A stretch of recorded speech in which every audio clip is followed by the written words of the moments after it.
चालक का विशिष्ट प्रतिरोध क्या होता है? चालक का विशिष्ट प्रतिरोध हम देखें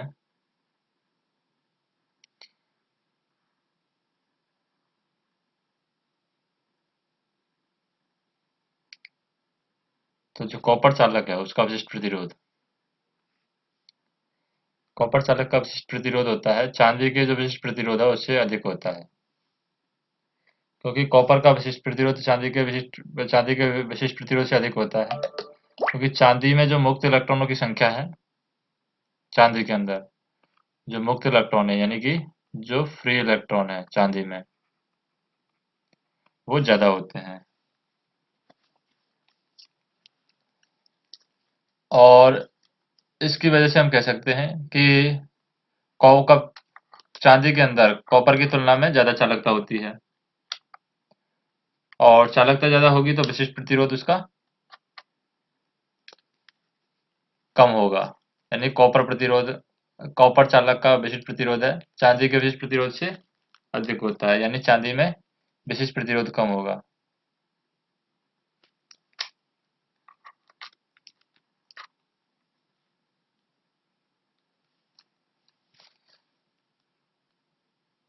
फिर हम देखें कि चालकता के अकॉर्डिंग हम देखें सबसे ज्यादा चालकता किसकी होती है, जैसे चांदी की होती है, चांदी से कम कॉपर की,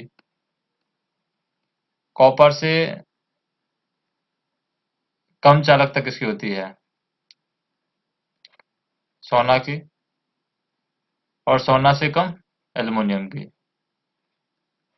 ये चालकता का क्रम है। तो इसका मतलब हम कह सकते हैं कि चांदी हमारा चालक में आ जाएगा। चालक से कम चालकता किसकी होती है, अर्धचालक की, यानी सेमीकंडक्टर की। और अर्धचालक के बाद में क्या आता है, कुचालक आता है। तो ये चालकता का क्रम चलता रहता है। लेकिन अगर प्रतिरोधकता के क्रम की बात करें तो प्रतिरोधकता का क्रम यानी चालक में प्रतिरोधकता ज्यादा होती है, अर्धचालक चालक में प्रतिरोधकता कम होती है, अर्धचालक में ज्यादा होती है, और चालक में उससे भी कुचालक में उससे ज्यादा प्रतिरोधकता होती है, यानी कुचालक की प्रतिरोधकता है वो सबसे ज्यादा होती है। तो इस तरीके से क्रम चलता रहता है। नेक्स्ट हम देखें, जैसे force experienced by charge D Q due to charge q in space at distance r is given, यानी कि जो फोर्स कितना यहाँ पर एक्सपीरियंस किया जाएगा डी क्यू चार्ज के द्वारा, और जिसमें चार्ज q की वजह से charge q in space at distance r, तो यहाँ पर आवेश जो होता है उसको हम निकालें। आवेश होगा डी क्यू इंटू क्यू, आवेश equal to D Q into Q. इसके अकॉर्डिंग डिस्टेंस हमारी किधर रखी है, r, दूरी हमारी r है, और जो विद्युतशीलता होती है, निरपेक्ष विद्युतशीलता, वो होती है हमारी ई नॉट से देते पता करते हैं। तो डी क्यू इंटू क्यू से हम निकालें तो फोर्स क्या हो जाएगा, फोर्स हो जाएगा हमारा Q into D Q divide by 4 pi E not R square और ए आर वेक्टर। ये हमारा हो जाएगा हमारा जो फोर्स इसके द्वारा अनुभव किया जाएगा। तो कौन सा फार्मूला हो जाएगा, ये वाला फार्मूला हो जाएगा। तो ये आंसर हो जाएगा। नेक्स्ट देखें, जैसे ये क्वेश्चन दिया हुआ है, ओम के नियम का ग्राफिकल प्रदर्शन ढाल निम्न में से कौन से घटक को प्रस्तुत करता है। तो यहाँ पर ओम का नियम है, ये रेजिस्टेंस को प्रदर्शित करेगा। अगर ग्राफ हम देखें ओम का नियम इस तरीके से, क्योंकि टेन थीटा है, वो आता है B divide by I. Next देखें, जैसे किसी बिंदु पर विद्युत क्षेत्र की तीव्रता क्या होती है। तो कोई भी बिंदु पर अगर विद्युत क्षेत्र की तीव्रता बतानी हो तो इस बिंदु पर विभव प्रवणता के ये बराबर होती है। तो किसी भी बिंदु पर विद्युत क्षेत्र की तीव्रता उस बिंदु पर विभव प्रवणता के बराबर होती है, और विद्युत क्षेत्र में किसी बिंदु पर विभव प्रवणता दूरी के सापेक्ष विभव परिवर्तन की दर को हम कह सकते हैं, जबकि विभव परिवर्तन की दर को विद्युत बल की दिशा में उस बिंदु पर माना जाता है। यानी विद्युत क्षेत्र की जो तीव्रता है किसी बिंदु पर वहां की प्रवणता पर डिपेंड करती है। और ये विभव प्रवणता क्या कहते हैं? विभव प्रवणता कहते किसे हैं? अगर विभव प्रवणता की बात करें तो विद्युत क्षेत्र में किसी बिंदु पर जो विभव प्रवणता है, दूरी के सापेक्ष जो विभव में परिवर्तन होता है, यानी कि वोल्टेज में परिवर्तन, डिस्टेंस के अकॉर्डिंग वोल्टेज में परिवर्तन, वो कहलाता है हमारा पोटेंशियल ग्रेडियंट। ओम का नियम का पालन यहाँ पर कौन करता है? तो ओम के नियम का पालन हम देखें तो यहाँ पर कॉपर इलेक्ट्रोड है, ये ओम के नियम का पालन करती है। और जैसे हम देखें, जैसे डायोड है, डायोड पर ओम का नियम पालन लागू नहीं होगा। ट्रांजिस्टर है, ट्रांजिस्टर पर ओम का नियम लागू नहीं होगा। आर्क लैंप है, यहाँ पर ओम का नियम लागू नहीं होगा। और जैसे कि जो नॉन लीनियर डिवाइसेज होती हैं उन पर भी ओम का नियम लागू नहीं होता है। नॉन लीनियर डिवाइसेज होती हैं, इलेक्ट्रोलाइट है, वहां पर भी ओम का नियम लागू नहीं होता है। इलेक्ट्रोलाइट। नेक्स्ट हम देखें, 3 वायर हैविंग द कंडक्टेंस 2, 3, 6 में हो respectively are connected in parallel in the circuit, then the equivalent resistance in the circuit will be। तो कंडक्टेंस यहाँ पर दे रखा है 3 वायर का, और यहाँ पर इक्विवेलेंट रेजिस्टेंस पूछा है। तो कंडक्टेंस के अकॉर्डिंग हम देखें, कंडक्टेंस जो इक्विवेलेंट कंडक्टेंस आएगा, यानी जी इक्विवेलेंट आ जाएगा टोटल तीनों का, वो क्या आएगा? पैरेलल में कनेक्टेड तो तीनों को जोड़ देंगे हम, पैरेलल में कनेक्टेड तो कंडक्टेंस को जोड़ दिया, यानी कैपेसिटर अगर पैरेलल में कनेक्ट होते हैं तो उनको डायरेक्ट जोड़ देते हैं। रेजिस्टेंस होते हैं तो उनको 1 divide by R1 1 plus 1 divide by R2 plus 1 divide by R3 से जोड़ते हैं। यहाँ पर C1 C2 C3 है, इसलिए C1 plus C2 plus C3 इस तरीके से जोड़ देंगे, यानी जी इक्वलेंट आ जाएगी 2 प्लस 3 प्लस 6, तो कितनी आ गई? 11। अब क्या करते हैं, कंडक्टेंस से अगर रेजिस्टेंस हमें निकालना है तो ये तो हो गया कंडक्टेंस में हो। अब इसे रेजिस्टेंस निकालना है तो रेजिस्टेंस की वैल्यू क्या होगी? 1 डिवाइड बाई जी इक्वलेंट, यानी 1 डिवाइड बाई 11 ओम्स। तो 1 डिवाइड बाई 11 ओम के अकॉर्डिंग ये वैल्यू आ जाएगी हमारी, 1 डिवाइड बाई 11 ओम। नेक्स्ट देखें,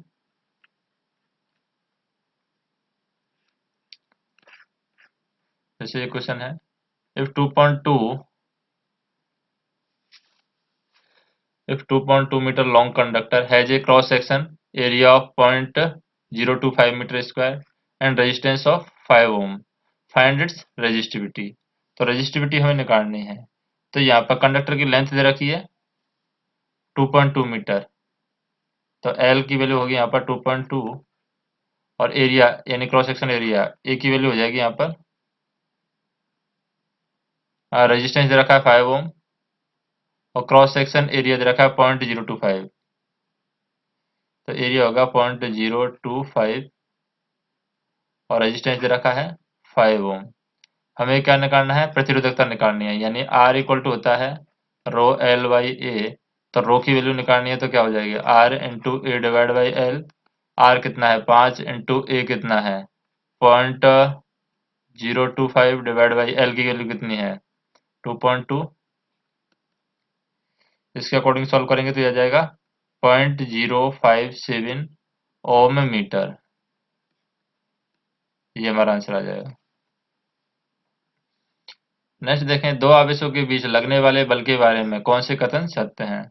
तो दो आवेशों के बीच में जो लगने वाला बल है, तो दो समान आवेशों के बीच में एक प्रतिकर्षण बल मौजूद रहता है, ये सत्य है यहाँ पर। तो दो असमान आवेशों के मध्य कोई बल नहीं लगता है बल, ये गलत है। समान आवेश एक दूसरे को आकर्षित करते हैं, ये भी गलत है, प्रतिकर्षित करते हैं। असमान आवेश एक दूसरे को प्रतिकर्षित करते हैं, ये भी गलत है, आकर्षित करते हैं यहाँ पर। तो हम कह सकते हैं कि दो समान आवेशों के बीच में प्रतिकर्षित बल मौजूद रहता है। नेक्स्ट देखें,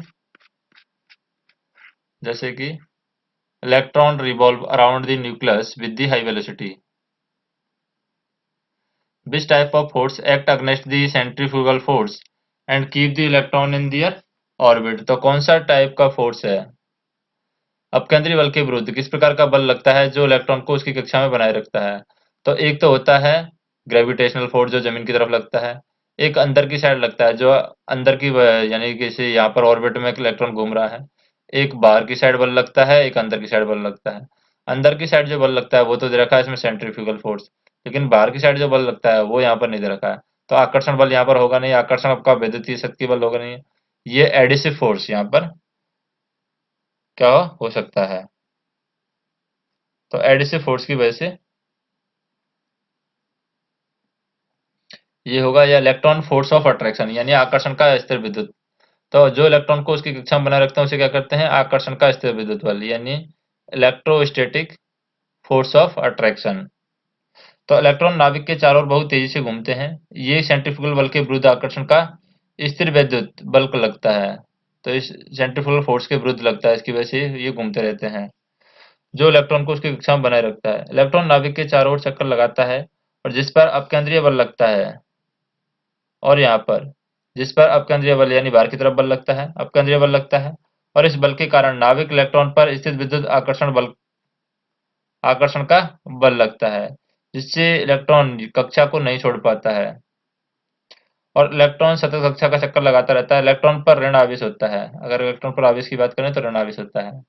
तो इलेक्ट्रोस्टैटिक फोर्स ऑफ अट्रैक्शन की वजह से ये उसके चारों तरफ घूमता रहता है। नेक्स्ट हम देखेंगे परमाणु और एक आयन में क्या अंतर होता है। तो परमाणु और आयन में, आयन हमेशा क्या होते हैं, आवेशित कण होते हैं हमारे आयन, जबकि परमाणु पूर्ण रूप से उदासीन होते हैं। तो एक परमाणु और आयन में अंतर यही होता है कि आयन हमेशा आवेशित कण होंगे, जबकि परमाणु है पूर्ण रूप से उदासीन होते हैं। किसी पदार्थ का वह छोटा सा छोटा कण है जिसमें उस पदार्थ के सभी भौतिक और रासायनिक गुण विद्यमान हो और जो स्वतंत्र अवस्था में विद्यमान रह सके, उसे हम कहते हैं परमाणु। और आवेश युक्त परमाणु के समूह को हम क्या कहते हैं, आयन कहते हैं।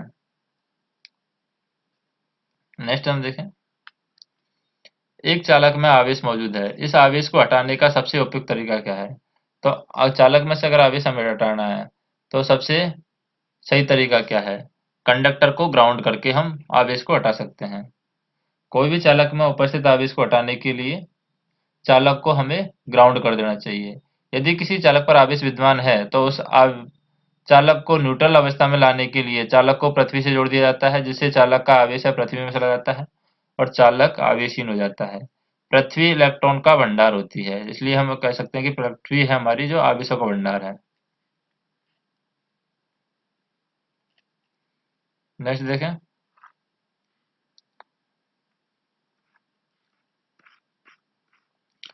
खोखले संचालक गोले के भीतर विद्युत क्षेत्र क्या होता है।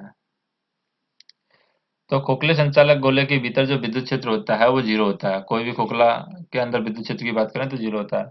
तो किसी बंद सतह के माध्यम से कुल विद्युत प्रवाह सतह के द्वारा संलग्न कुल आवेश के 1/E0 के गुणा होगा, यानी कि फाई ई की वैल्यू क्या होती है, summation of E into D S enclose, यानी क्यू की वैल्यू इनक्लॉज की वैल्यू आ गई यहाँ पर। तो इसके अकॉर्डिंग देखिए, खुले संचालक गोले के भीतर जो क्यू इनक्लॉज होता है वो मिनिमम होता है, यानी इक्वल टू क्यू इनक्लॉज है, और क्यू इनक्लॉज यहाँ पर मिनिमम होता है, इसलिए विद्युत क्षेत्र गोले के भीतर भी शून्य होगा। तो यहाँ पर क्यू इनक्लॉज मतलब कह सकते हैं कि total charge inside the surface, और फाई ई है यहाँ पर, ये फाई ई है इलेक्ट्रिक फ्लक्स। नेक्स्ट हम देखें, midway between two equal and similar charge, a third equal and similar charge is placed, then the third charge will be। तो दो इक्वल चार्ज और सिमिलर चार्ज के बीच में, दो इक्वल और सिमिलर चार्ज के बीच में हमने तीसरा डाल दिया है सिमिलर चार्ज का, तो उससे क्या फर्क पड़ेगा, दो समान एक रूप से आवेश के मध्य में तीसरा समान एक रूप आवेश स्थापित किया जाता है, तो यह तीसरा आवेश स्थायी अवस्था में रहेगा। तो हम कह सकते हैं यहाँ पर कि स्थायी साम्यावस्था हमारी प्राप्त हो जाएगी, remain in state equilibrium. Next देखें, यदि एक परमाणु एक या एक से अधिक इलेक्ट्रॉन खोता है तो क्या बन जाता है। अगर इलेक्ट्रॉन खोता है तो क्या होता है, धनायन या फिर ऋणायन। तो इलेक्ट्रॉन खोता है तो वो धनात्मक बन जाता है, अगर होल इलेक्ट्रॉन लेता है तो वो ऋणायन बन जाता है। इलेक्ट्रॉन दे रहा है मतलब धनायन यानी दान कर रहा है। तो यदि एक परमाणु या एक से अधिक इलेक्ट्रॉन खोता है तो विद्युत धनात्मक बन जाता है, खोता है, यानी जब खोते हैं तब हमारा ऋणात्मक बनना चाहिए, कोई चीज जाती है तो ऋणात्मक बनना चाहिए, लेकिन धनात्मक बन रहा है, तो विद्युत धनात्मक बन जाता है। और अगर परमाणु एक या एक से अधिक इलेक्ट्रॉन पाता है तो वह विद्युत ऋणात्मक हो जाता है, यानी उस पर ऋण चढ़ जाता है अगर वो लेता है तो चूंकि इलेक्ट्रॉन पर ऋणात्मक आवेश रहता है, इसलिए यह जुड़ने पर किसी परमाणु को ऋणावेशित कर देता है और निकलने पर किसी परमाणु को धनावेशित कर देता है। तो पहले से ही अगर इलेक्ट्रॉन को हम कहते हैं कि पहले पहले इलेक्ट्रॉन पर क्या होता है, ऋणावेशित। अगर ये किसी में जुड़ेगा, यानी इलेक्ट्रॉन पर ऋणावेश रहता है और जब ये जुड़ेगा किसी परमाणु को तो ऋणावेशित कर देगा, और जब ये घटेगा यानी निकलेगा तो धनावेशित कर देगा, सीधी सी बात है, क्योंकि पहले से माइनस है। नेक्स्ट हम देखें, which of the following pair of arrows shows the wrong direction of the force between the charge। तो चार्ज के बीच में रॉन्ग डायरेक्शन कौन सी है? अब दो यहाँ पर सिमिलर हैं तो ये क्या होना चाहिए, प्रतिकर्षण होना चाहिए। तो गलत दिशा को कौन दर्शा रहा है? गलत दिशा को पहला ही दर्शा रहा है, क्योंकि ये दोनों क्या होंगे, प्रतिकर्षण होंगे, यानी एक दूसरे के दूर जाने चाहिए। जैसे एक दूसरे के दूसरा जा रहे हैं, ये विपरीत है, एक दूसरे के पास में आ रहे हैं, ये नेगेटिव एक दूसरे के दूर जा रहे हैं, ये यहाँ पर रॉन्ग है पहला। नेक्स्ट देखें, जैसे कि इलेक्ट्रिक फील्ड है फ्रॉम ए टू बी, ए से बी इलेक्ट्रिक फील्ड है यहाँ पर, जैसे कि यहाँ से यहाँ पर गया इलेक्ट्रिक फील्ड, वो क्या होगा? तो इलेक्ट्रिक फील्ड यहाँ पर देखें हम, डिक्रीज कर रहा है ए से बी,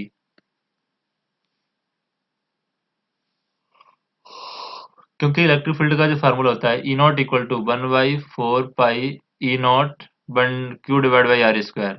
अब ये डिस्टेंस बढ़ेगी तो इसका मतलब क्या होगा, इलेक्ट्रिक फील्ड है वो डिक्रीज होगा। तो हम कह सकते हैं कि यहाँ पर आर का अधिकतम मान होने पर ई नॉट का मान है लगभग क्या हो जाएगा, शून्य हो जाएगा, अगर आर की वैल्यू ज्यादा चली जाएगी, मैक्सिमम चली जाएगी तो इसका मान 0 हो जाएगा। नेक्स्ट हम देखें, विद्युत आवेशों के बीच बल के लिए लगने वाले कूलाम का नियम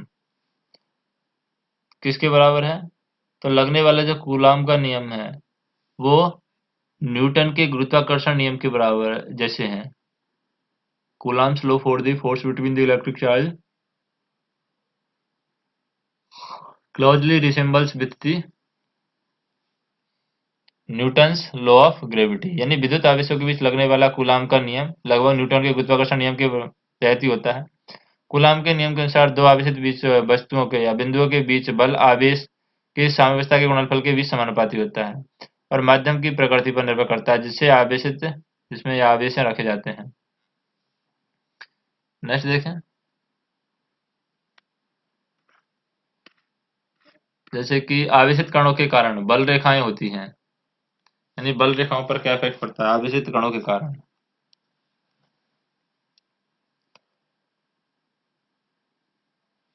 तो आवेशित कणों के कारण ये बल रेखाएं हैं हमारी कर्व हो जाती हैं। तो आवेशित कणों के कारण बल की रेखाएं हमेशा वक्र होती हैं। बल रेखाएं जो कि अंतराल में खींची जाती हैं, जिनके द्वारा किसी बिंदु से स्पर्श रेखाएं विद्युत क्षेत्र की तीव्रता और सामर्थ्य की दिशा प्रदर्शित करती हैं।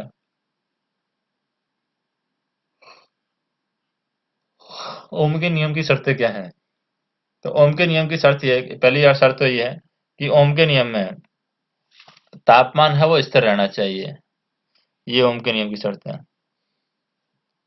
और तापमान अगर स्थिर नहीं होगा तो प्रतिरोध जो तापमान पर निर्भर करता है वो परिवर्तित हो सकता है।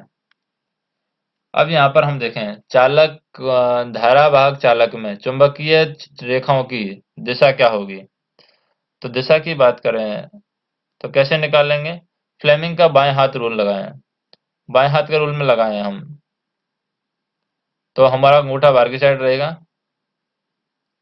तो फ्लेमिंग के बाएं हाथ के नियम अनुसार धारा वाहक चालक में चुंबकीय रेखाओं की बल की दिशा की घड़ी की विपरीत दिशा में होगी, यानी कि धारा वाहक चालक में अगर चुंबकीय रेखाओं के बल की दिशा देखें तो चुंबकीय बल रेखाएं एक निष्कोण वक्र है जिसमें किसी बिंदु पर खींची गई स्पर्श रेखा उस बिंदु पर कार्यरत चुंबकीय क्षेत्र की दिशा को अंकित करता है। तो इसका मतलब हम कह सकते हैं कि भाग चालक में चुंबकीय रेखाओं के बल की दिशा में घड़ी की विपरीत दिशा में होगी, यानी इस तरीके से वर्क करेगी। इस तरीके से हम अंगूठा देंगे अंदर की साइड, यानी कि लेफ्ट फ्रेमिंग के लेफ्ट हैंड रूल से, और ये एंटी क्लॉकवाइज हमारी हाथों की उंगलियां होंगी।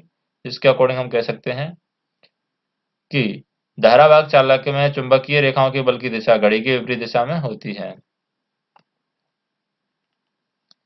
नेक्स्ट देखें।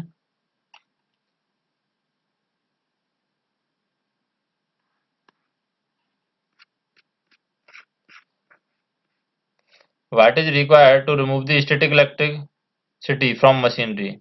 तो मशीनरी से स्टैटिक इलेक्ट्रिसिटी को रिमूव करने के लिए हमें किस चीज की जरूरत पड़ेगी। तो मशीनरी से हमें इलेक्ट्रोस्टैटिक अगर रिमूव करना है तो फ्रेमवर्क का भू संपर्कन यानी ग्राउंडिंग करना बहुत जरूरी है, ताकि हम स्टैटिक इलेक्ट्रिसिटी है मशीन की रिमूव कर सकें। इसलिए हम देखते हैं कि सब स्टेशनों पर हर एक चीज है वो ग्राउंडेड होती है। नेक्स्ट देखें।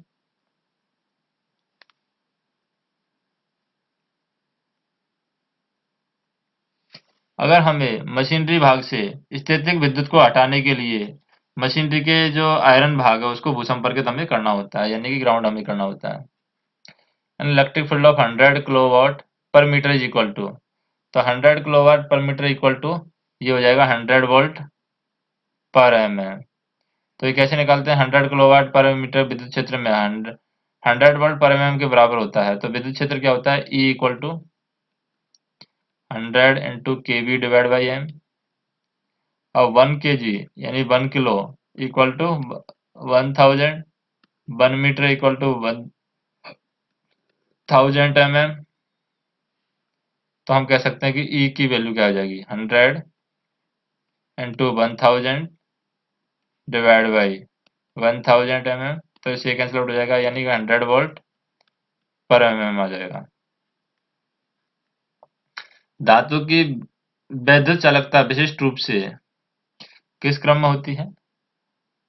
तो धातु की वैद्युत चालकता है क्रम में होती है 10⁻⁷ ओम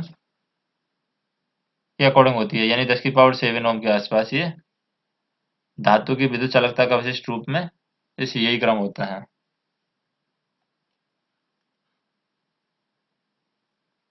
नेक्स्ट देखें। ओम का नियम लागू होता है, तो ओम का नियम कहाँ पर लागू होता है, जैसे कि ओम का नियम इनमें से कहीं भी लागू हम नहीं कर सकते हैं। ओम का नियम यानी अर्धचालक हो, वैक्यूम ट्यूब, इलेक्ट्रोलाइट, इन सभी में ओम का नियम लागू होता है। वो नहीं होता है जबकि प्रतिरोध पर लागू होता है, रजिस्टर पर लागू होगा ओम का नियम। नेक्स्ट हम देखें। The force per unit length between the two stationary parallel wires carrying current, it is inversely proportional to separation of wire, it is proportional to the magnitude of each current and satisfy Newton's third law। तो यहाँ पर हम देखें कि ये चार statement है, तीनों सही है। यहाँ पर तारों के बीच की दूरी के व्युत्क्रमानुपाती, प्रत्येक धारा के परिणाम के समानुपाती और न्यूटन के तीसरे नियम का पालन करना। एक संधारित्र 2 वोल्ट पर 0.3 कूलाम आवेश प्रवाहित करता है, तो इसकी धारिता क्या होगी। तो धारिता निकालने के लिए क्या होता है, C equal to Q divide by V. Q क्या है यहाँ पर 0.3 डिवाइड बाई वी क्या है 2, तो ये आ जाएगा 0.15 फेरेड। तो ये इसकी धारिता हो जाएगी। नेक्स्ट हम देखें। यदि W is energy, T is the time, Q is the charge in the element, then the voltage across the element। तो वोल्टेज अक्रॉस द एलिमेंट कैसे निकालते हैं,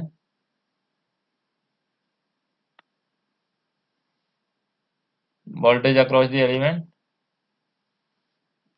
तो वो हो जाएगा हमारा V divide by DW divide by D, V equal to DW ऊर्जा डिवाइड बाई DQ आवेश, यानी ऊर्जा बाई आवेश, जूल कूलम पर वोल्ट, ऊर्जा डिवाइड बाई आवेश।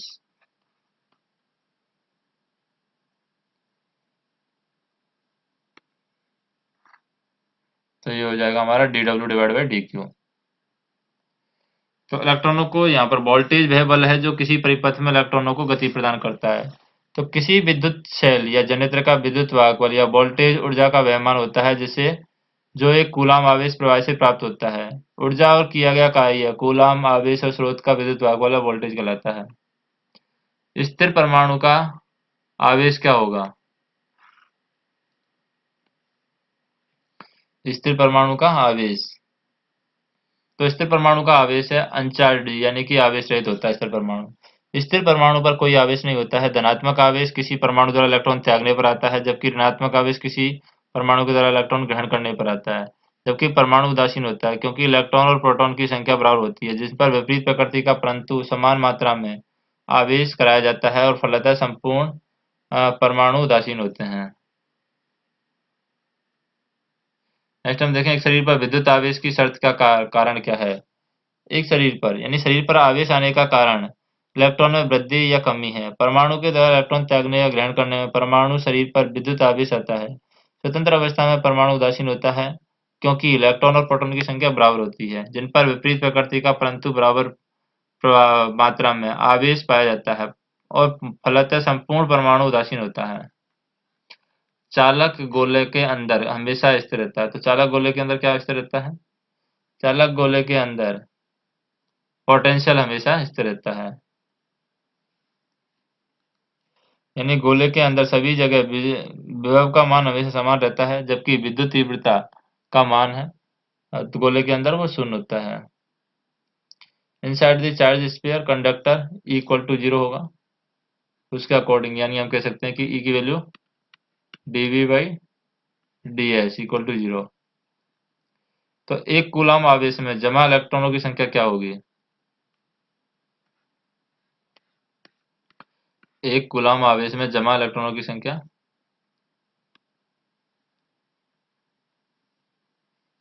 ये होगी हमारी 0.625 इंटू 10 की पावर 19, क्योंकि जो Q की वैल्यू है वो हमारी निकलती है N इंटू ई से।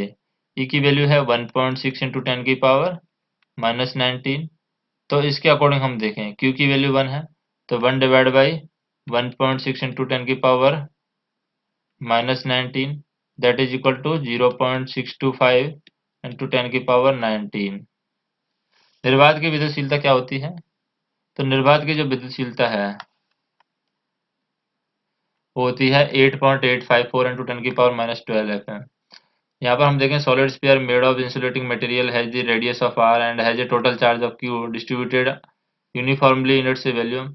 What is the magnitude of the electric field intensity E at the distance r inside the sphere। तो यहाँ पर हम बात करें कि ये Q R divide by 4 pi E not R की पावर 3 हो जाएगा, क्योंकि गोले के अंदर एक गॉस सतह हम देखें, यानी कि जो गोले के अंदर आर की वैल्यू है लेस देन आर होगी, और क्यू इंक्लूड है Q R divide by 4 pi R square, यानी 4 पाई आर की पावर 3, और ई नॉट की वैल्यू है, ई नॉट की वैल्यू आ जाएगी यहाँ पर 4 डिवाइड बाई 3 पाई आर की पावर 3, यानी घन का आयतन आ जाएगा। तो इसी के अकॉर्डिंग ये वैल्यू आ जाएगी हमारी, यानी ई की value Q R divide by 4 pi E not R की पावर 3। नेक्स्ट देखें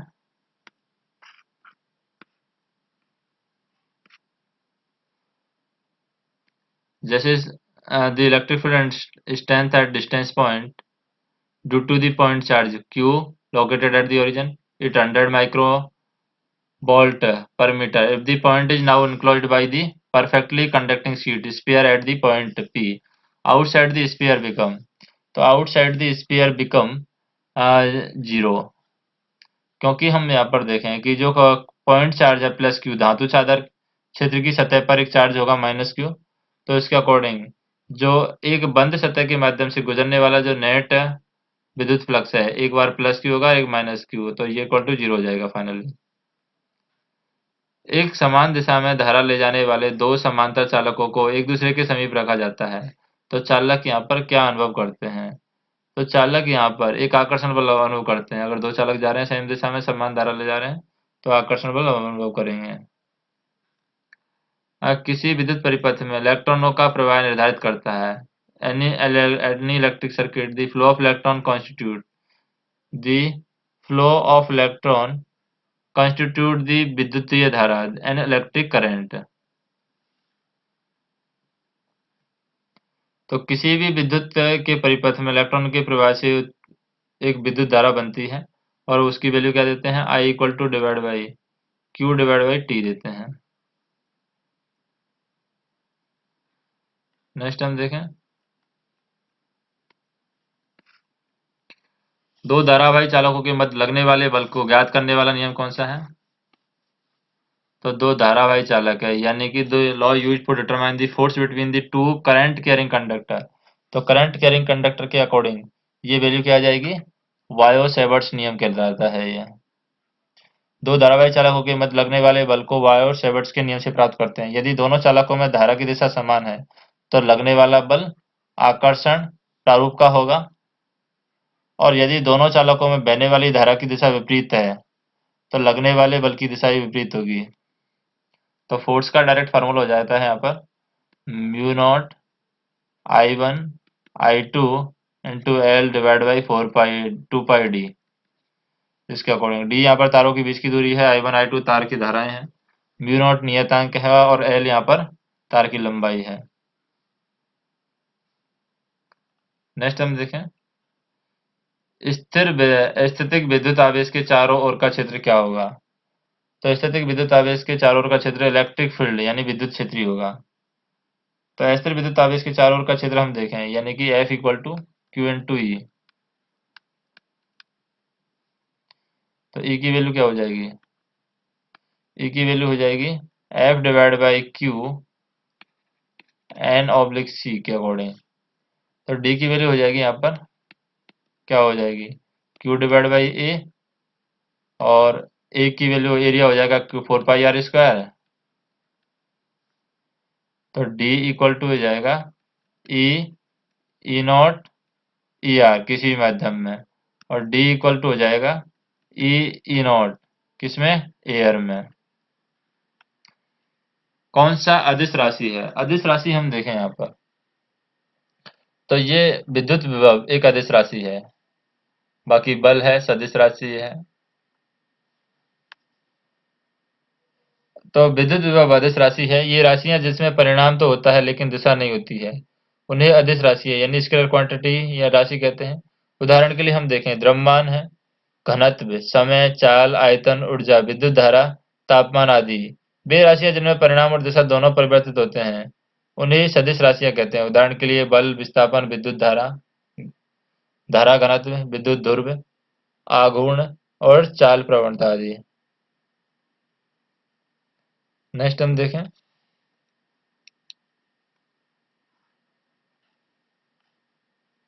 जैसे इक्वेशन है, a closed surface enclosed in the point charge q and has a medium with the permittivity of free space, then the Gauss law should not be represented by q into e divided by equal to q divided by e naught। तो यहाँ पर Gauss का नियम ये करता है del into E equal to Q not divide by E not, Gauss नियम को दर्शाता है। और इंटीग्रेशन हम कम करेंगे तो इसका इंटीग्रेशन हो जाएगा ई into D S Q divide by E not. तो ये हो जाएगा ई divide by Q divide by E not. तो गॉस के नियम को प्रदर्शित करेगा। कंडक्टर के भीतर विद्युत क्षेत्र की तीव्रता, एक आवेशित गोलाकार कंडक्टर के भीतर विद्युत क्षेत्र की जो तीव्रता है, तो विद्युत क्षेत्र की तीव्रता शून्य होगी यहाँ पर। नेक्स्ट हम देखें, किसी दूरी r पर रखे हुए विद्युत आवेश का विभव किसके द्वारा देखा जाता है? तो किसके द्वारा देखा जाएगा यहाँ पर, Q not Q1 divide by 4 pi E0 1 के द्वारा।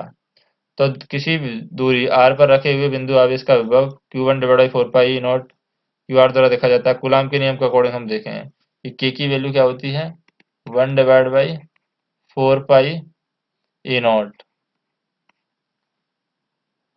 तो E0 मुक्त अंतराल की विद्युतशीलता है और इसका मान E0 का जो वैल्यू है यहाँ पर वो होता है 8.854 इंटू 10 की पावर -12 फेरड पर मीटर।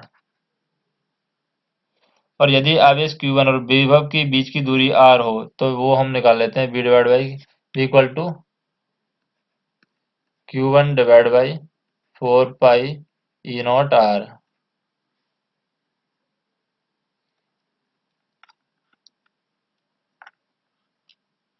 नेक्स्ट हम देखें, विद्युत प्रवाह को वर्गीकृत किया जा सकता है। तो विद्युत प्रवाह को वर्गीकृत करके हम क्या करेंगे,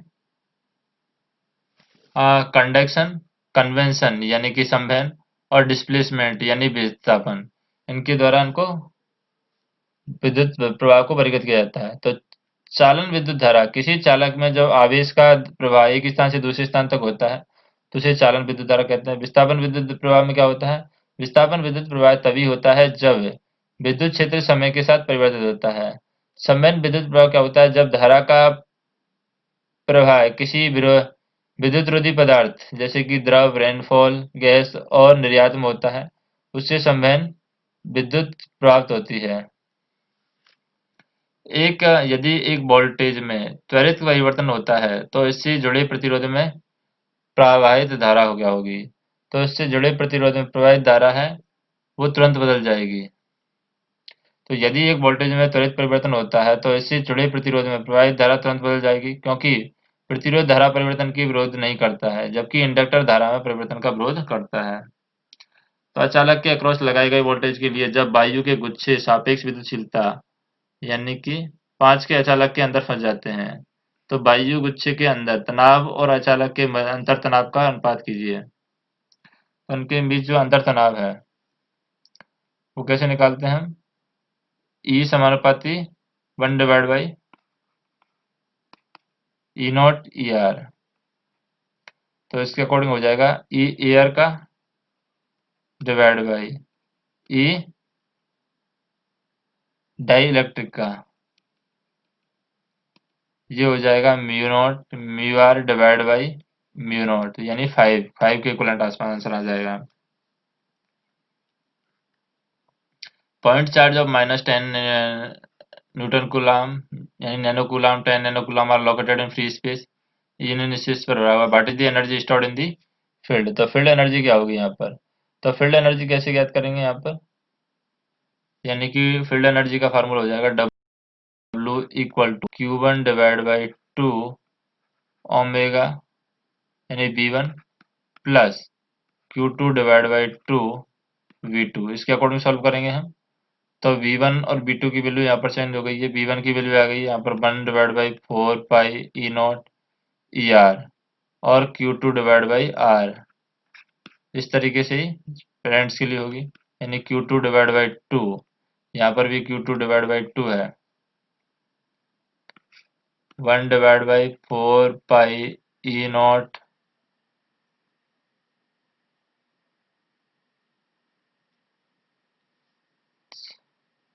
Q2 डिवाइड बाई R। इसके अकॉर्डिंग हम निकालेंगे, यानी जो का W की वैल्यू होगी W equal to 1 divide by 8 pi E naught E R, और अंदर आ जाएगा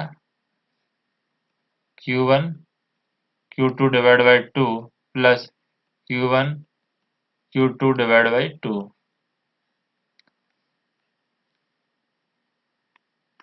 नेक्स्ट देखें,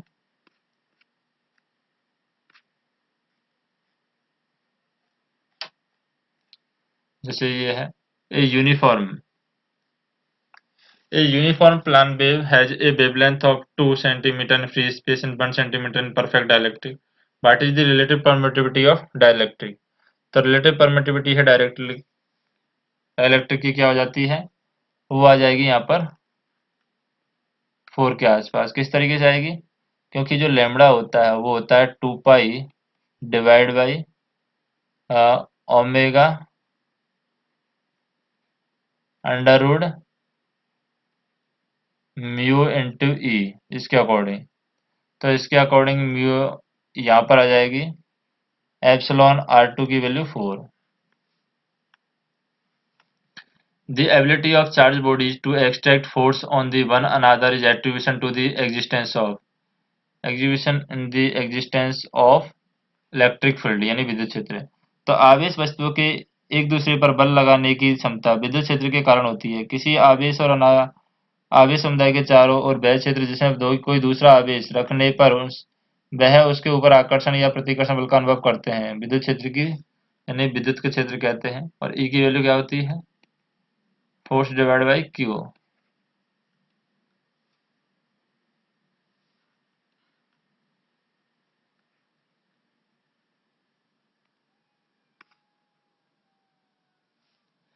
बाकी क्वेश्चन नेक्स्ट वीडियो में देखेंगे।